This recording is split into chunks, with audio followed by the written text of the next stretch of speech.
Hello and welcome. I am Dr. Anshu coming back with today's editorial. So, firstly, 12th Feb, it's International Darwin's Day, and so what we are going to cover, let's have a recap. The front page covering it Manipur crisis drags on, BJP weighs its options. History shows technology won't take away work, PM. Second page covering about a don't erase the reload EVM data, says EC.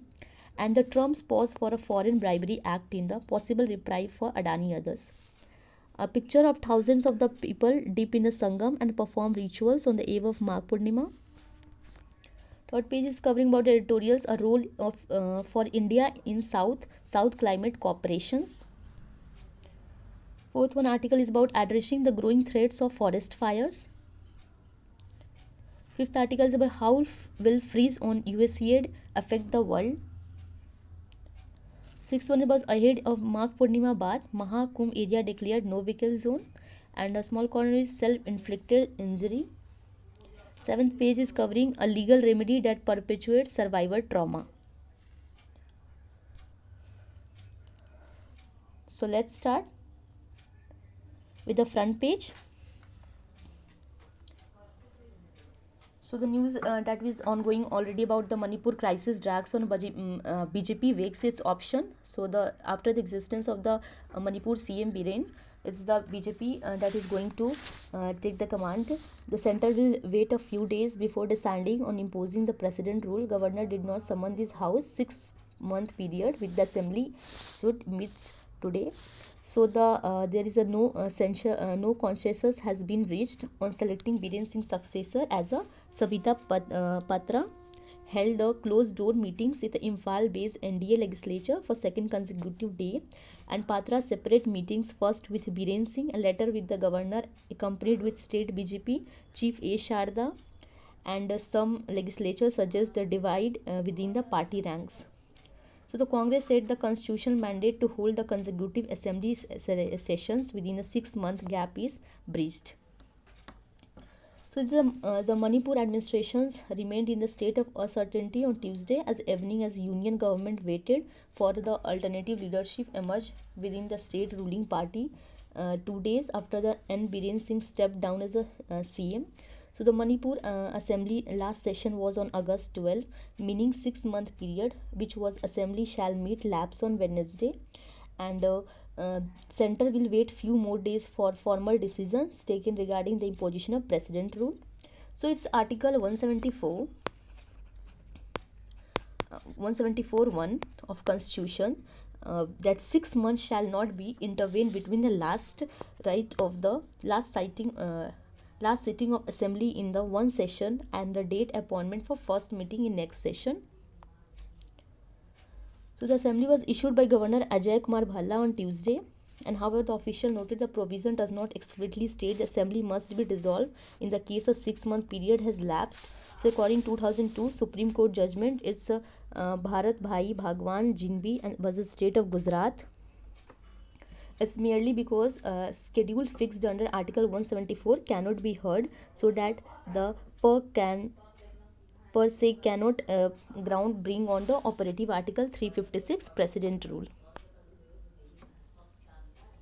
So the no party takes stake claims like after the Mr. Singh resigned Feb 9, there is none of the parties in the state, neither ruling BJP nor oppositions, said the next step would be governor submitting a report on the president on India constitutional crisis.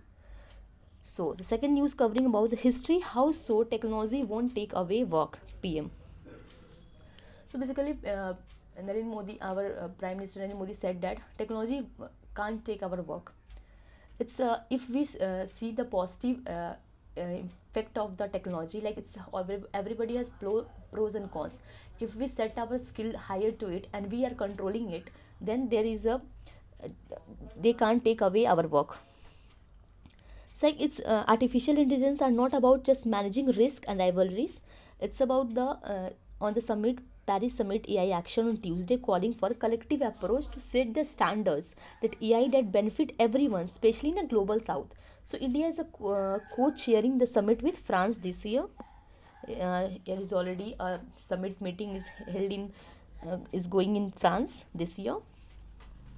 And so the reskilling workforce was important to prepare them the changes and AI would bring about. So the global efforts is needed. There is a deep interdependence across the border when it comes to AI. And Mr. Modi said, therefore, there is a need to collection of global efforts to establish a governance and standard to uphold the shared values and address the risk and build trust. So the governance is about the ensuring access to all, especially in global south. It is most where the capabilities are most lacking, and be compute power, talent, and financial resources. So Mr. Modi called it pulling together for resources, talent, and developing the open source system in AI system. So the AI models are to be trained, and people's are centric applications. Second is about the don't erase or reload EVM data, says SC. So the Supreme Court on Tuesday clarified that checking and verifying the burnt memory of the microcontrollers EVM of the sign of tampering does not advises the erasing or reloading the data in the machines. So like don't erase the data and don't reload the data, as we directed was an engineer to come and certify in the presence of application candidates the microchip has not been tampered. So the petitioner representative senior advocate Devan Kamath and advocate the Prasant Bhushan said that checking of verification of EVM was being done like a mock poll. The bench held the EVM system of polling, and while refusing a plea to revive paper ballots in separate direction, it has directed the burnt memory of microcontrollers of 5% of EVM, in which conclude the control units, VVPAT assembly, VVPATs in every assembly parliamentary can verified by a team of engineers, EVM manufacturer in the case of suspicion of tampering. So here's about the full moon tradition, a picture depicting here like the thousand of people taking the deep in the Sangam and perform rituals on the eve of Magh Purnima. So we also visited the Mahakumbh and experience was very good. Crowd was little bit less because we don't go to such great occasions. We went to the normal days. So it was just with the blessing we got to just revive that aura of the Mahakumbh. That was just immensible, and it's memorable moment for us. Must if you have a time, must go there.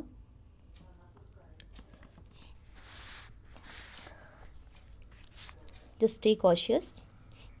So the second one is about the Trump pauses a foreign bribery act in possible reprieve for Adani others. So how the Trump pauses a foreign bribery act in possible reprieve. So here is about the there is a one act about the Foreign Corrupt Practices Act. Foreign Corrupt Practices Act, FCPA of 1977 for the period of least 180 days. So the FCA of 1997 period for least 180 days and until Attorney General completes the view of legislation. So the move may come reprieve the conglomerate of Create Adani Group, its billionaire founder Gautam Adani, another executive who in November were charged by US Securities and Exchange Commission SC and the US Attorney Office Eastern Direct Newark in connection with an alleged bribery scheme. So the law prohibit the bribing about the foreign government's official. Basically, it was about the Hindenburg company, the US research-based company that was taking is like buying the sales when it is at lower and just selling it when it is higher. So there was a charge against Hindenburg charges against the Adani company that they is taking bribery in their company and during the Biden administration. But when the Donald Trump came, he just banned his company and flew from there, And now the after the coming of the Trump, uh, uh, they are just pauses all the foreign bribery act. Not only the Adani companies, many other also foreign investor companies. So there was a charge of initiated would be subjected to new guidelines for Justice Department develops the beyond the initial suspension of 180 days. And General Pam Bodhi, a Trump loyalist, is required to seize any new FCA investigation or review existing one. After the new guidelines are in the place, Attorney General could be remedial measure respect to the inappropriate investigation. So the 250 million 221 crore that are alleged, it took place between 2020 and 24, and his nephew Sagar Adani and other executive Vineet S. Jain will not charge in violating the FCPA directly, were charged for a conspiracy to commit the fraud and securities, or 5 other individuals associated with alleged bribery scheme to violate the FCPA. So the New York Stock Exchange during the alleged scheme and FCPA during this first term as well. Moving toward the editorial is the role of India in South Climate Cooperation. So basically it's about, let me just,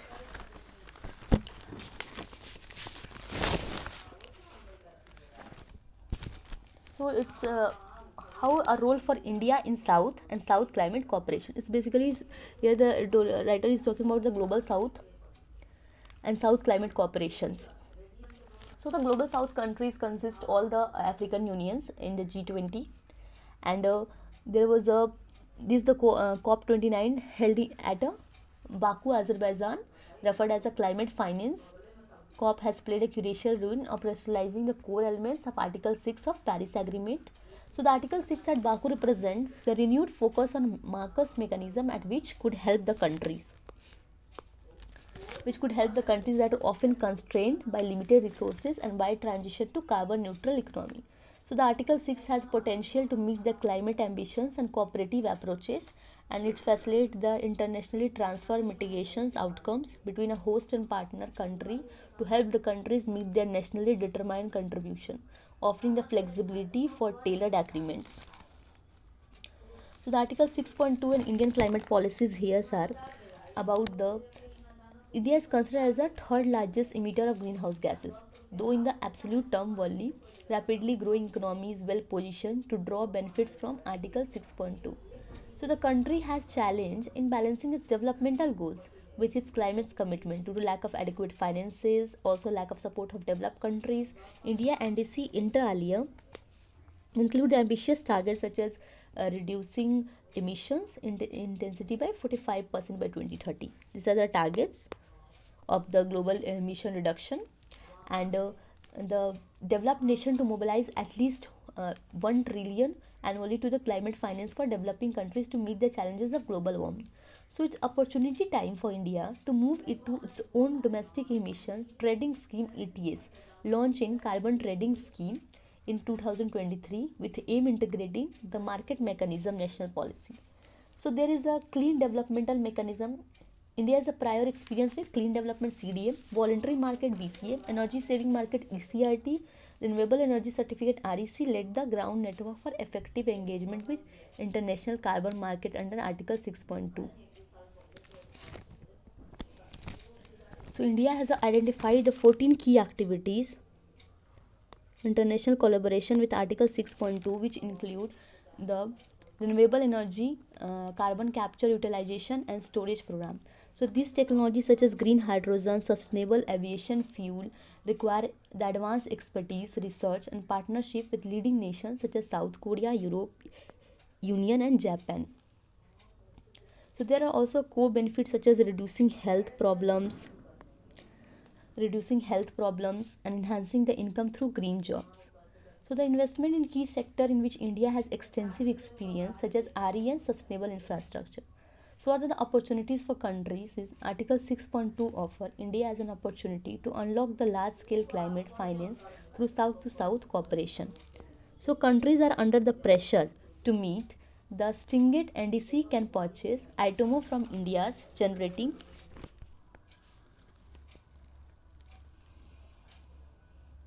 So the opportunity for countries in India's renewable energy sector attracted a 10 billion targets foreign direct investment 2022 ITMO.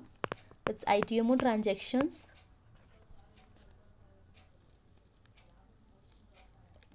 could scale up these efforts for developing countries. The new collective quantified goal NCQG also encourages such south-south cooperation. Developing countries had been extending a climate finance encourages south-south cooperation as the developing countries have been extending climate finances. So hence in Article 6.2 fosters such partnership beyond the traditional north-south dynamic, enabling the India to lead the south-south cooperation capacity to developing countries. So while the India signed a memorandum of understanding developed countries, ITMO transfer, there is a strong case for India to focus a building partnership. Urgent climate vulnerability is ideal for South cooperation. Many countries, nations face severe impacts on climate change, particularly in agriculture and water resources. It's agriculture and water resources.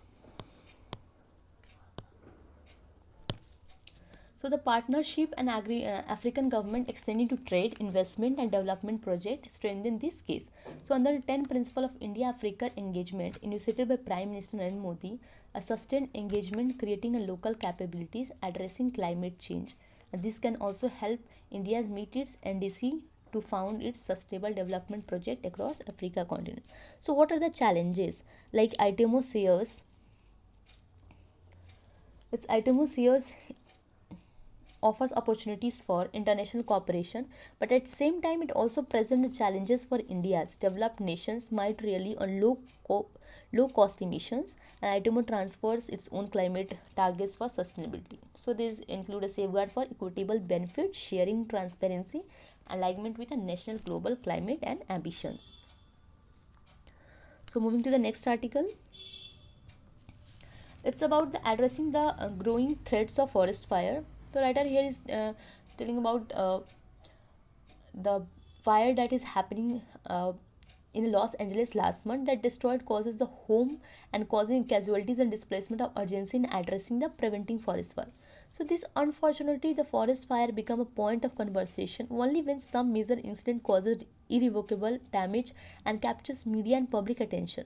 The fires are a stark reminder that no place is immune from their impacts and prevent damages as their frequency increases.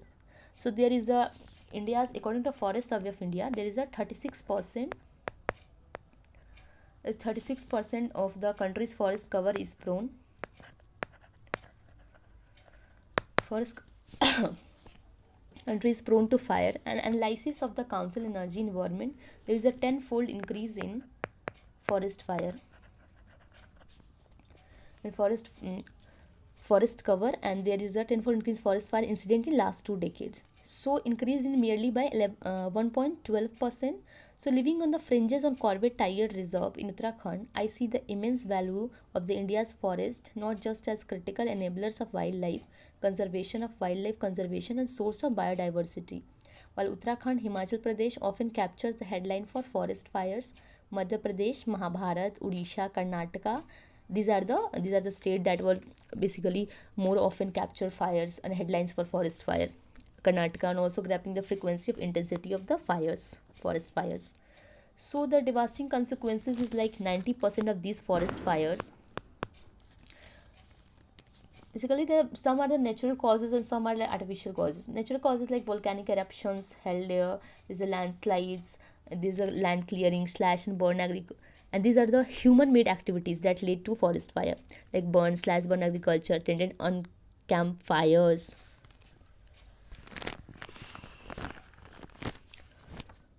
So 90% of these fire are basically caused by human activities. Camping, firing, slash and burn agriculture.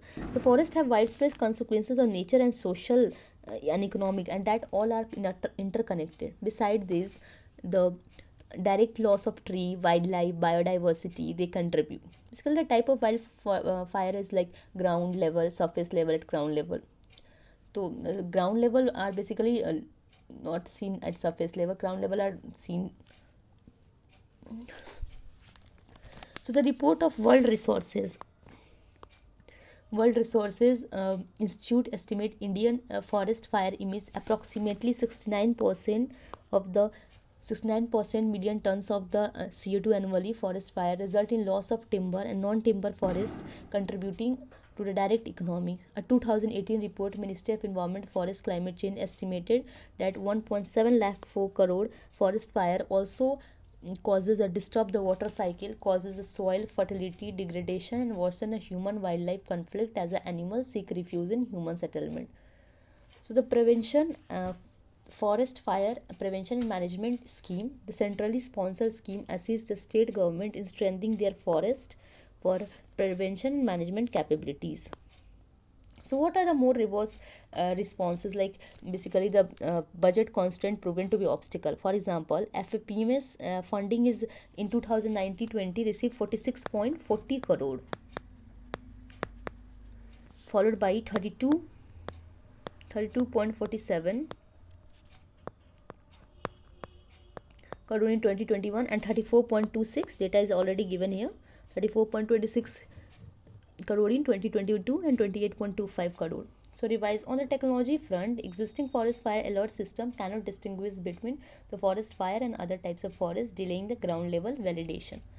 So what are the applications that equipping more and local communities to collect and share the real-time data to show the report of forest fire, such as in Uttarakhand and Himachal Pradesh, there is a toll-free helplines, SMS-based system can strengthen the early warning system, ensure the rapid and the localized responses. Uttarakhand, Himachal Pradesh, self-help groups, primarily women, collect pine needles to burn the future fire, and also drawn the Nepal communities to use the Indonesia fire-free villages.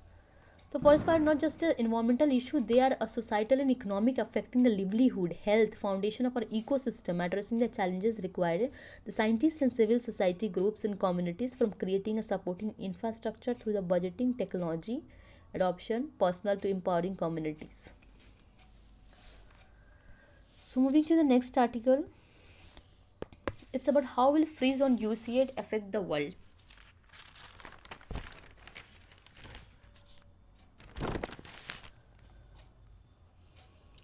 Basically, we will discuss what is UCAID. This is a US agency for international aid, set up an independent agency through which Act of Congress 1961, and it is for the administer the civilian foreign aid and development assistance, and mission is to promote and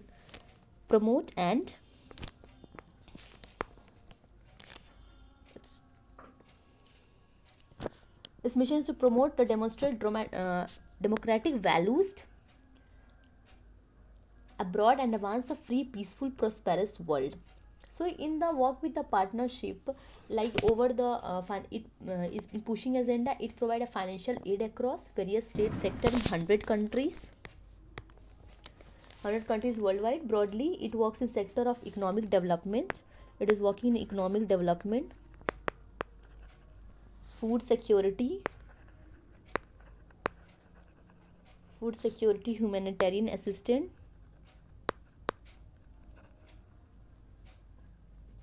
climate change,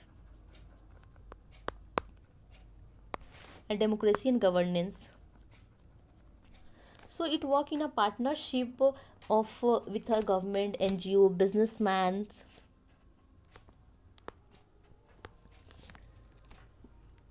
It works with the part of NGO, businessman, and the government, international organizations, and the flagship schemes like President Emergency Plans for AIDS Relief, PFER, Feed the Future, addressing hunger, food security issues, Power Africa, World Act, uh, improving sanitations, hygiene services.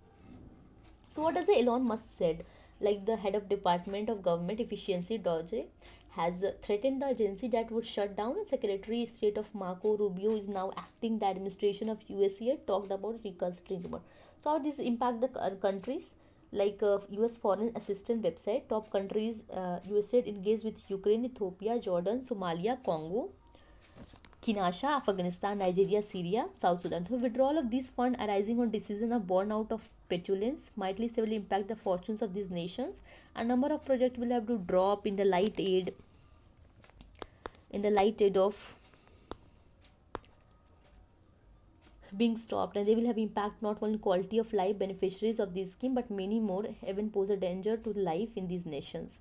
So more than 6 billion people could die from HIV and AIDS in next 4 years, and Mr. Trump administration pulls the global funding programs United Nations AIDS Agency on Feb 7. So in sense, pundits in development sector feels that withdrawal of USAIDs may not affect India in major way.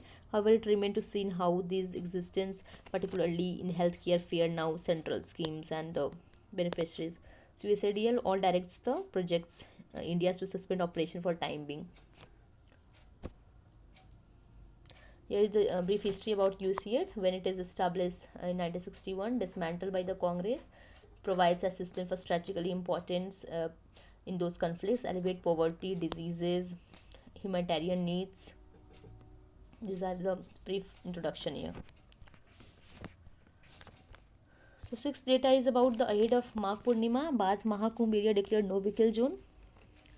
So there is a revealing the Prayagraj, lack of devotees descend on the city of Mahakumbh, Uttar Pradesh as a no vehicle zone on Magh Purnima. And the last will be going to organize on 26 Feb, and that will ending with that day, ending of Mahakumbh. So 11 a.m. the entry restricted only to the residential and emergency, and all private vehicles arriving in Prayagraj before 11 a.m. After 4 directed to designated parking routes. So safety measures are Purnima Snan. The state government has implemented the comprehensive measures to ensure the health and hospital city division to provide immediate assistance and ambulances. So here the self-inflicted injuries. So how the Trump tariffs will not spare the United States from economic damage. So there is a sweeping tariffs on his administration imposed nearly a 400 billion worth could hurt American economy. There are also the GDP as the decline in annual household incomes and job losses in manufacturing sector. A 2019 discussion paper by Federal Reserve Board, this distangling of effects of 1819 tariffs on globally industries most exposed to tariff increase effects on rising cost and retaliatory tariffs outweighs. So there is a 0.6% loss. That's 0.6% loss, or about 75,000 fewer jobs. Fewer jobs than would existed without tariffs. Similarly, a 2019 reports a congressional budget office CBO an update to the budget and trade barriers would reduce US economy estimated to be 0.3% decline. 0.3% decline in GDP. An update of the budget of economic outlook 1920 to the projected by 2020 CBO estimated a 0.3% decline real GDP and 580 reduction in average real household income. So the 25% tariffs on iron and steel imports by the Mr. Trump in second term of mirror by similar policy in March 2018. In first term, Canada, Mexico and European Union were initially exempted until June 2018. After which the retaliatory tariffs followed the truce reached here. So the domestic product US relies heavily imports from Canada, Mexico and Brazil. And while the American steel industry has welcomed the new tariffs, import likely to be decrease the immediately global surplus in economy, and Trump conflicted economic damage and already strained the economy. World largest ability still there. So the last article is about the legal remedy that perpetuates survivor trauma is. Like there is some cases that perpetuates the survivor traumas. there is about like there is a case about the Atul Gautam versus the state of Uttar Pradesh, granted a bail to a man who has been accusing rape of his interfaith living partner on the promise of marriage, and the bail was granted on the condition of marrying the survivor under the Special Marriage Act and arranging a deposit of 5 lakhs. There is another also case, writer is telling about the Abhishek versus state of Uttar Pradesh 2020. The same High Court had granted a bail to the rape accused on the condition that he marry the survivor and take care of both of her their newborn child. The reasoning aligns with the precedent set in Ram Shankar versus state of Uttar Pradesh, where bail was granted on similar grounds. Like on the court of state is like these cases raise key issues. Like first, whether the courts can impose a bail condition requiring a rape accused to marry the survivor and assume responsible for the child. Second is the state is neglecting. Here the state is neglecting about the welfare measures to the survivor and listen to born out of such crimes.